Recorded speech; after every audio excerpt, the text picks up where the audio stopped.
యేసుక్రీస్తును కన్న తల్లి రోమా సైనికుడితో పడుకొని యేసుని కంది అని మాట్లాడుతుంటే తట్టుకోలేకపోయాను.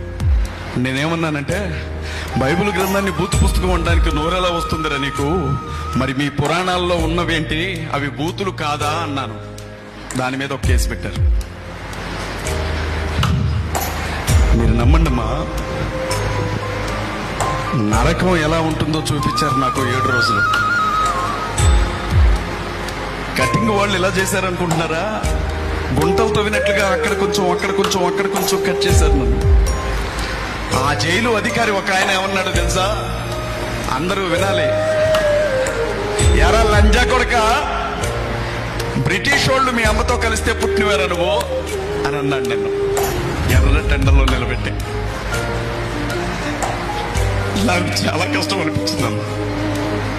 నేను ఎవరింట్లో దొంగతనం చేయలా, నేనెవరి మీద దాడి చేయలా, నేనెవరిని చంపమని పిలుపునివ్వలా, నేనెవరిని కించపరచలా, నేనెవరిని అవమానించలా. ఉన్నది న్యాయం మాట్లాడినందుకు 7 రోజుల పాటు నా బిడ్డలకు దూరంగా నేను జైల్లో ఉన్నాను. పోలీస్ అన్నలకి కృతజ్ఞతలు చెప్తున్నాను. ఎందుకంటే క్రీస్తు విషయమై నింద అనుభవించుట నాకు, శ్రమ అనుభవించుట నాకు మేలాయను అన్నట్లుగా నా తల మీద ఉన్న జుట్టును మాత్రమే తీయగలిగారు, కానీ నా ఆత్మవిశ్వాసాన్ని కించిత్ కూడా కదిలించలేకపోయారు ఎవరు కూడా.